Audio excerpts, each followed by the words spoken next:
Hello दोस्तों, नमस्कार। स्वागत है आपका फिर से नए वीडियो में। दोस्तों आज की वीडियो में हम देखने वाले हैं दोस्तों मेवाड़ मुकुट खंड काव्य के मेवाड़ मुकुट खंड काव्य के प्रमुख पात्र यानी दोस्तों नायक राणा प्रताप का चरित्र चित्रण कीजिए। तो चलिए दोस्तों देख लेते हैं।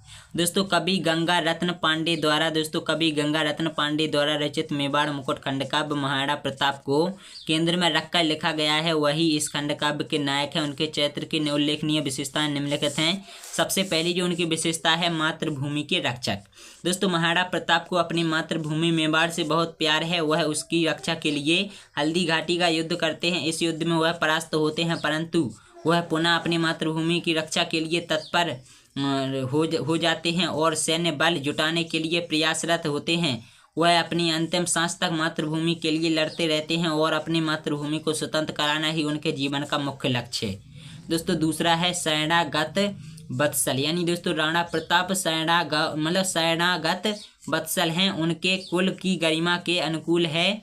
दोस्तों वह अपने शत्रु अकबर की पुत्री दौलत को शरण देते हैं तथा उसे अपनी पुत्री के समान स्नेह करते हैं। इस संबंध में कवि ने कहा है, अरी की कन्या को भी उसने रख पुत्रीवत वन में एक नया आदर्श प्रतिष्ठित किया वीर जमी जीवन में।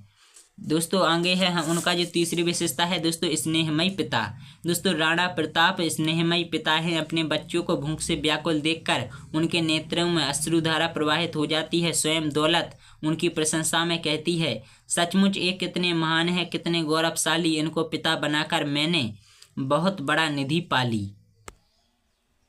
दोस्तों यार महाराणा प्रताप की चौथी विशेषता है कि दोस्तों दृढ़ संकल्पी एवं स्वप्न दृष्टा यानी दोस्तों महाराणा प्रताप महान स्वप्न दृष्टा थे और वह अपने सपनों को साकार करने हेतु दृढ़ संकल्पी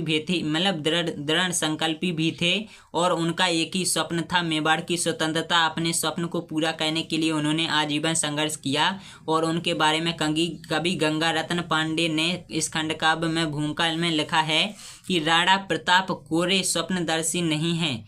ऊंची ऊंची कामनाएं और महत्वाकांक्षाएं पालना एक बात है और उन महत्वाकांक्षाओं को सफल करने के लिए शुभचारित कदम उठाना बिल्कुल अलग बात है। स्वप्नदर्शी होना स्वप्नदर्शी कोई भी हो सकता है। अपने सपनों को साकार रूप दे सकने वाले बिरले ही होते हैं, क्योंकि इसके लिए जिस त्याग, साहस, शौर्य और धैर्य की आवश्यकता होती है वह सर्व सुलभ नहीं है। दोस्तों पांचवी विशेषता है महाराणा प्रताप की महापराक्रमी एवं स्वाभिमानी। दोस्तों महाराणा प्रताप परमवीर और महापराक्रमी हैं। चेतक पर चढ़कर जब राणा युद्ध के लिए तैयार होते थे तब उनके वीरता पूर्वक स्वरूप पर आंखें ठहर जाती थी। शत्रु भी उनके पराक्रम और शौर्य की प्रशंसा किए बिना नहीं रहते थे। उनके स्वाभिमान की भावना भी बहुत प्रबल थी, इसलिए वह राज्य छिने जाने पर भी अकबर की दास्ता स्वीकार नहीं करते। स्वाभिमान की रक्षा हेतु वह हमेशा के प्रस्ताव को भी प्रथम बार अस्वीकार कर देते हैं। विषम परिस्थितियां भी उनके स्वाभिमान को हिला नहीं पाती। छठवीं विशेषता है स्वाधीनता पूजक। दोस्तों महाराणा प्रताप स्वाधीनता के रक्षक एवं पूजक हैं। जब सारे राजपूत राजा एक एक करके अकबर की दास्ता स्वीकार कर रहे थे तब उन्होंने राजपूतों को उनकी गौरवशाली मर्यादा एवं परंपरा का एहसास कराया और उन्होंने अंत तक अकबर की अधीनता स्वीकार नहीं की और जीवन भर उससे लोहा लिया। दोस्तों इस प्रकार हम कह सकते हैं कि महाराणा प्रताप एक असाधारण युग पुरुष थे और जिनसे युगों युगों स्वाभिमान, स्वाधीनता एवं आत्मगौरव के लिए सर्वस्व बलिदान करने की प्रेरणा मिलती रहेगी। तो दोस्तों आशा करता हूँ आप लोगों को वीडियो पसंद आएगा। वीडियो पसंद लाइक शेयर करना, चैनल को सब्सक्राइब जरूर कर लेना।